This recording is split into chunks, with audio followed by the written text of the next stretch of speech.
Hi there, here we are in our 1972 Rover P6.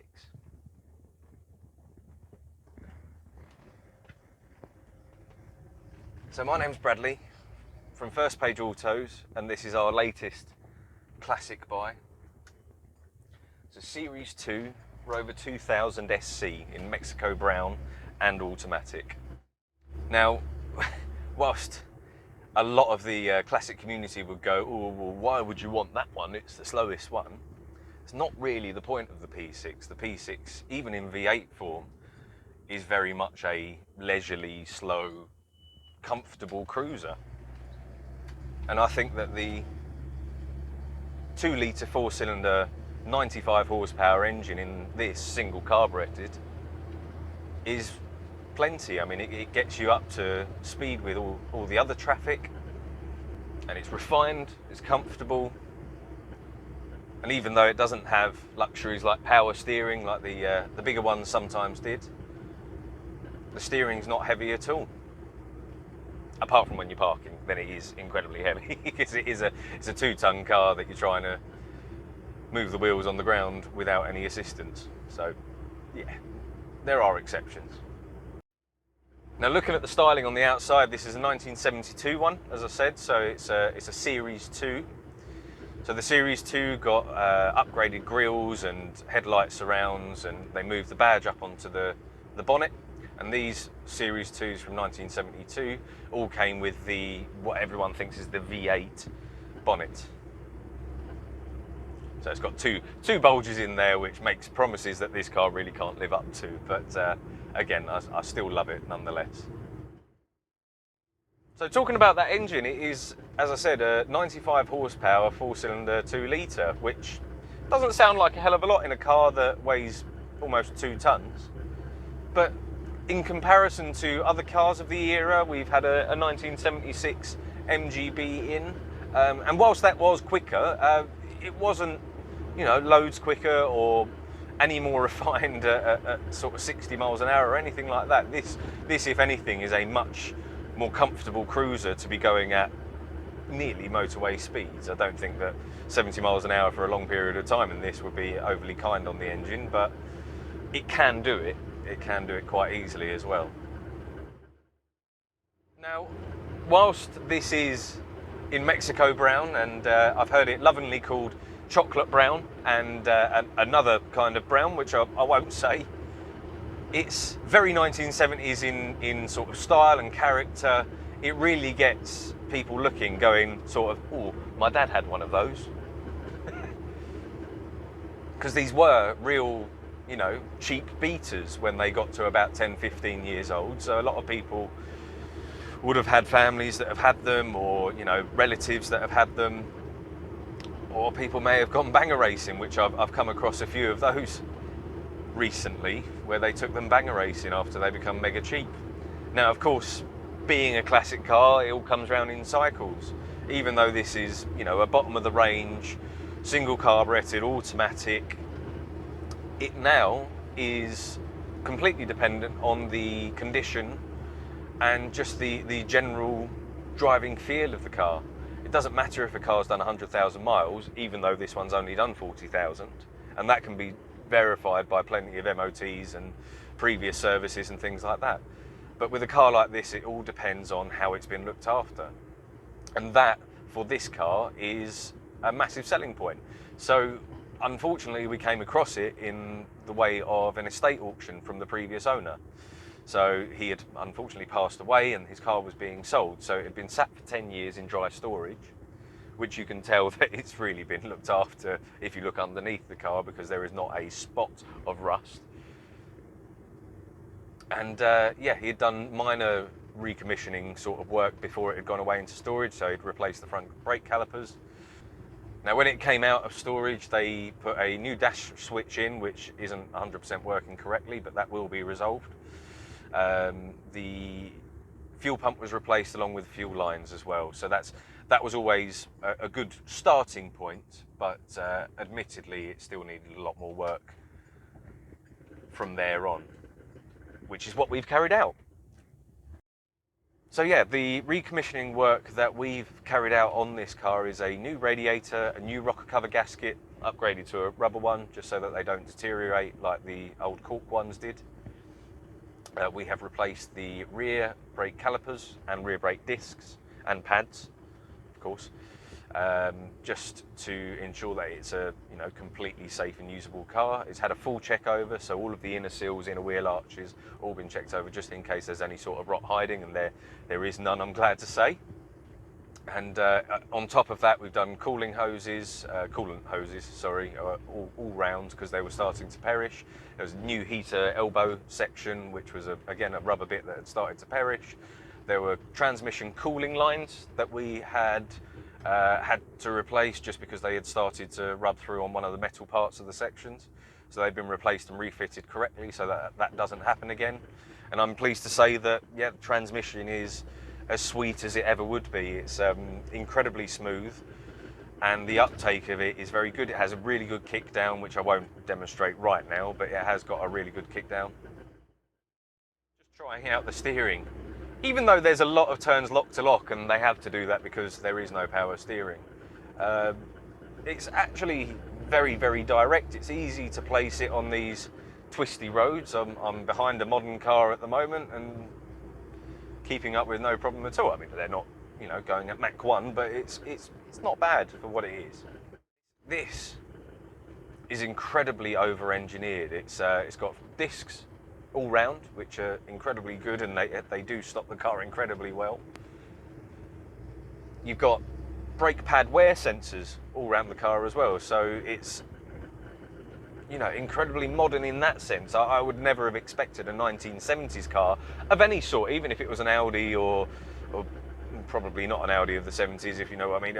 Even if it was a Mercedes, I wouldn't have expected that back at that time. Now, one of the interesting things about the P6 and part of its development was the fact that you've got these massive inner wheel arches and a very odd suspension setup at the front. So the suspension, the wheel's at the front where my fist is, and then it swings up and down like that. So the actual spring itself sits above the suspension arm horizontally. Now that was because Rover originally, when this car was designed in the 60s, was looking to put gas turbine engines in their cars. Now, incredibly futuristic, and obviously at the time it was, never to be in the end, but it worked out because it then meant, because they had made such a wide engine bay, that they could fit the famous Rover V8 in there. The engine that was first seen in the P5B and then was adopted by the P6. Now, talking of similarities between the P5B and the P6, a lot of the switchgear in here you will find in a P5B, so the door handles are very, very similar, even though in the P5 they are completely chromed, which they've got plastic bits on them in this one. It's probably more to do with cost cutting in the 70s than anything else. You've got the headlamp switch there, which is straight out of a P5. You've got your air down here, which I don't believe is out of a P5, but it's reminiscent of the same sort of controls that you get in there. Now the strip Speedo, I'm not sure if the P5s, I don't think the P5s ever had the strip Speedo, and that this was never on the V8 versions of the P6. It's incredibly clear to read. As you can see, the orange bar gains as you gain speed. And I'm doing 50 miles an hour at the moment, incredibly comfortably, no knocks or rattles, and it drives along the road incredibly well. Now the interior of this car is a real high point. I mean, the outside is in very good condition and there's no sort of rust or anything like that on the outside, but the interior is almost like new. It has only travelled a genuine 40,000 miles in its life, as I said before. So the seats, no tears or rips. The wood trim is lovely as well, goes all the way around the dash. It's very much a wraparound dash, which is very ahead of its time as well. If you look at just even an MGB, for example, they have very flat dashes that lead to, door cards that don't necessarily match up with the rest of the dash, but this carries on the theme all the way through with the wood and the black on top of it. It looks fantastic. Now the rear seats are two separate seats, like the front seats. You haven't got any seat belts in there, as you know, classic 70s. They're not massive in the back, but it would be comfortable enough to be on a fairly long drive in them, because they sit back so much, so you lean back a hell of a lot in them. And then if we move into the boots, the boot itself is massive. It's really big. I mean, it's a big car, so you'd expect a big boot.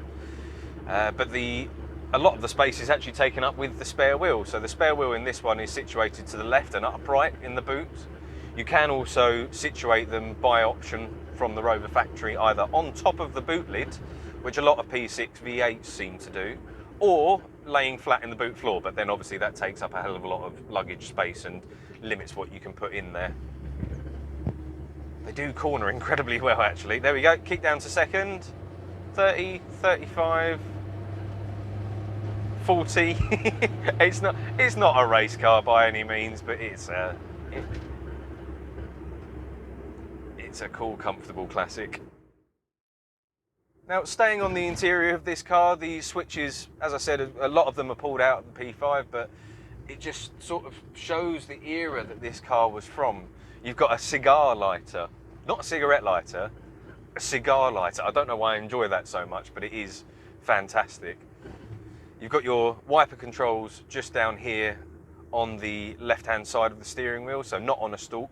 This left-hand stalk is for bright if you push it up, and then flash. I'm not going to do it because I'll start flashing people. Flash if you pull it towards you. The indicators are on the right-hand stalk, which is a little bit difficult to get used to if you've only driven modern cars, but anything either old and Japanese or old and British has this same layout.